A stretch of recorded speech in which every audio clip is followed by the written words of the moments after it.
C'est le genre d'après-midi ensoleillé qu'on aimerait revivre. Le temps d'une découverte en contact avec la nature. Sa vie s'écrit en 7 lettres, Akwaki, une passion dévorante pour les fins gourmets. Le terroir en bouche par les silures qu'elle produit depuis son Dibombari natal, transforme et commercialise. Le poisson, il est succulent, très bon, c'est bien fait. Vous appréciez? Non, c'est bon. La silure fumée, c'est parfait. C'est juste parfait et je la recommande à plusieurs personnes. J'ai vu comment on élève du poisson, particulièrement des silures. Et j'ai été émerveillée. J'ai vu la chaîne du début, depuis les alevins jusqu'aux gros poissons. J'ai vu, on a appelé ça, je crois les géniteurs. Parfois, on va chercher loin ce qui est à côté de la maison. Ou parfois on part explorer loin alors qu'il y a beaucoup à voir aux alentours. Angèle Audrey Ekolondomé décroche son baccalauréat en 2012 au collège Liberman de Douala comme major du baccalauréat littéraire dans le littoral et une bourse de l'excellence scolaire. Son passage à l'université catholique d'Afrique centrale de Yaoundé est sanctionné d'un master en audit et contrôle de gestion. Rien ne lui prêtait une carrière dans le secteur halieutique. Tous les indicateurs d'une femme d'exception. Troisième d'une fratrie de 4, Audrey est une jeune louve aux dents très longues. À 30 ans cette année, elle incarne le rêve de jeune Camerounais.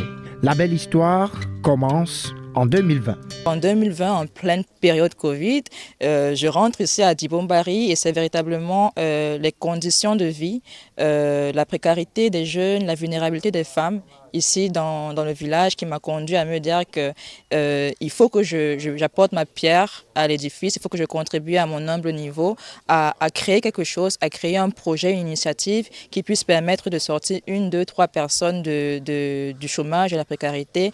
Et donc, en ayant également une réflexion sur comment contribuer à répondre à la forte demande de poissons et les défis que mon pays rencontre dans ce domaine, notamment en termes d'importation excessive, je me suis dit pourquoi ne pas donc allier les deux, et c'est donc ainsi que le projet Akwaki est né. Quand je suis rentrée ici à Dibombari en fin 2020, comme je vous disais, une des premières personnes que j'ai rencontrées ici, c'était justement le sous-préfet de l'arrondissement, M. Ngomebe. Et donc je lui ai fait part de ce projet, de toutes les ambitions que j'avais pour pouvoir contribuer à résorber le taux de chômage, employer les femmes et tout. Et il faut également dire que c'est un jeune tout comme moi, donc nous nous comprenions assez bien dans les idées. Et je peux dire que j'ai reçu véritablement un encouragement dans ce sens-là parce que ici à Dibombari, on a véritablement une dynamique visant à insérer au maximum les jeunes sur le plan socio-économique. Donc des initiatives comme celle-ci, notamment dans l'élevage, qui n'est pas non plus ce que l'on plébiscite le plus pour les jeunes, je pense que le sous-préfet y a vu véritablement une opportunité de pouvoir non seulement y insérer des jeunes, mais aussi communiquer un message différent à la jeunesse.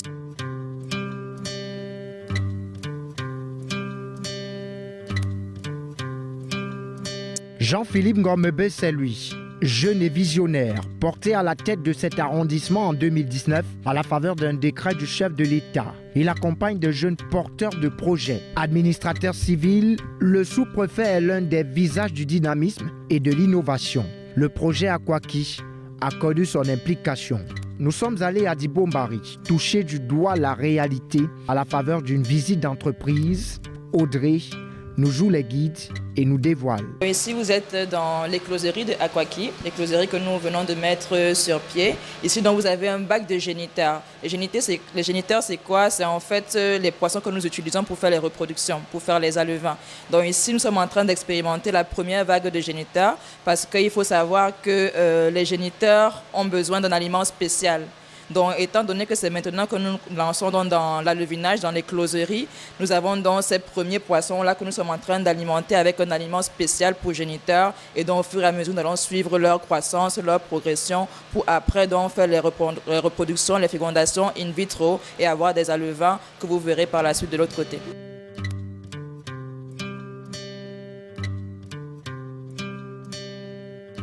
Ici, nous avons votre premier système de reproduction des alevins d'une capacité de 20 000 alevins par cycle.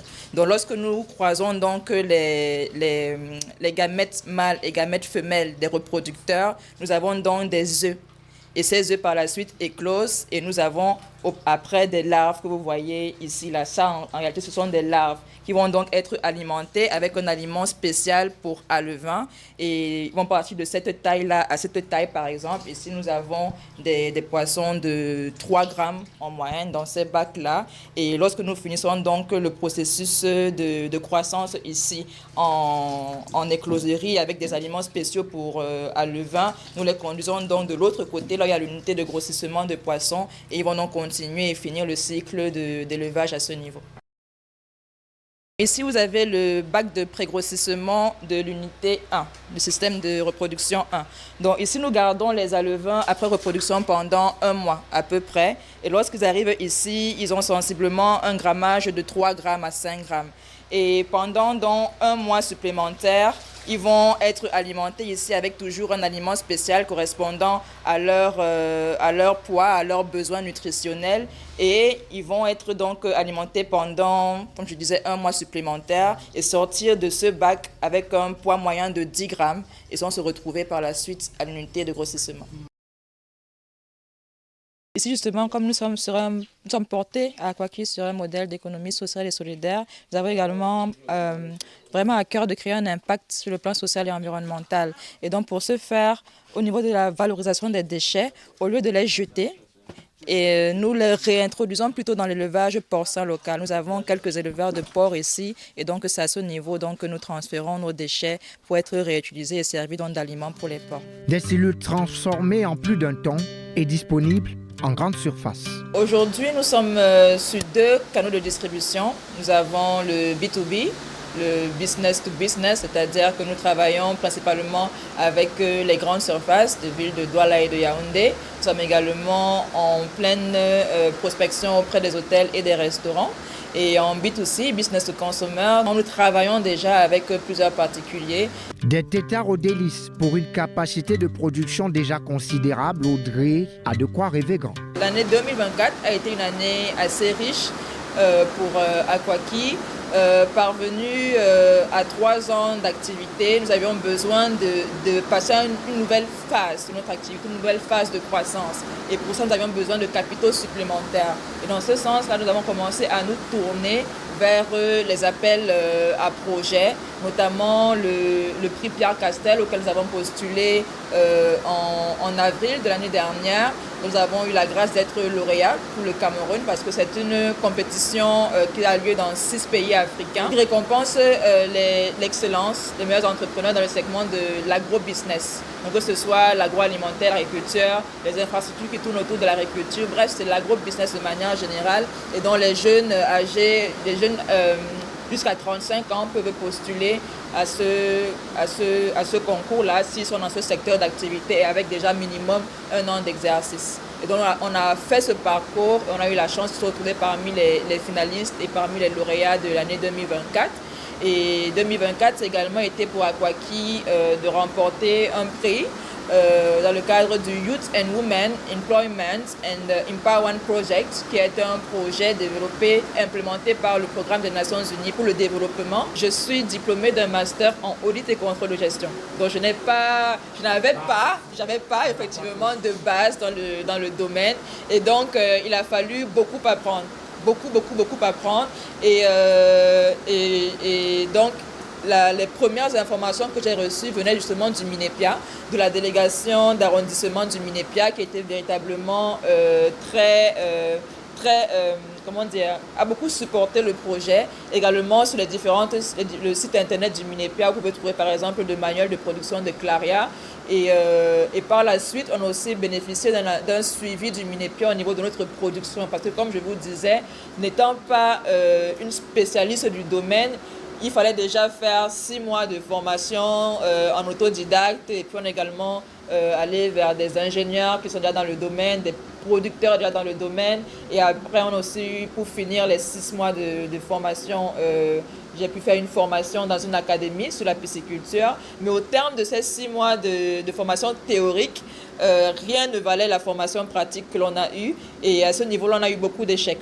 Mais heureusement, nous avions eu le support de partenaires techniques et également de la délégation d'arrondissement du Minépia à travers la sous-préfecture qui a donc permis que nous puissions au fur et à mesure du parcours nous améliorer, comprendre les raisons des échecs, capitaliser dessus pour aujourd'hui être, on peut dire, autonome et avoir acquis une véritable expertise dans le domaine de la pisciculture. Aujourd'hui, Aquaki est en pleine phase de croissance et nous entrons dans un plan de semi-industrialisation sur ces 5 années. Donc entre 2025 et 2029, nous voulons mettre en place un mode de fonctionnement qui nous permet, au terme de cette année-là, d'avoir optimisé de manière semi-industrielle tous nos processus de production.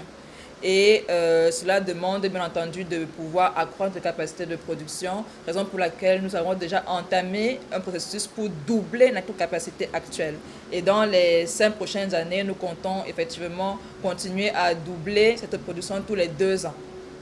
Et en outre, nous comptons aussi mettre en place la branche caricative d'Aquaki, car vous avez compris, bien entendu, l'importance pour nous d'avoir un impact social, mais également environnemental.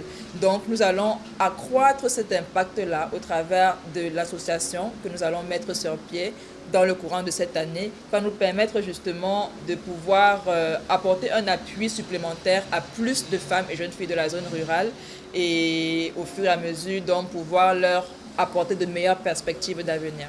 Moi, à l'endroit de la jeune femme, ce serait véritablement émancipation, autonomisation socio-économique. Nous, c'est notre cheval de bataille à Aquaki. Comme vous le savez, nous œuvrons fortement pour l'autonomisation, l'émancipation socio-économique des femmes et jeunes filles de la zone rurale parce que nous sommes convaincus de la place de la femme comme moteur du développement dans notre pays. La femme a besoin d'opportunités, mais la femme a également besoin de croire en elle, de croire en ses capacités tant intellectuelles que bien d'autres capacités et de pouvoir les mettre au service de notre pays afin qu'ensemble nous soyons véritablement un peuple et une nation souveraine. Servir le Cameroun à partir de son Dibombari natal, la jeune Angèle Audrey Ekolo brise les barrières de la facilité. Tête bien faite, elle aura peut-être toute une vie pour offrir à tout le Cameroun, l'Afrique et même le monde ces silures aux saveurs uniques qui vont vous en boucher un coin.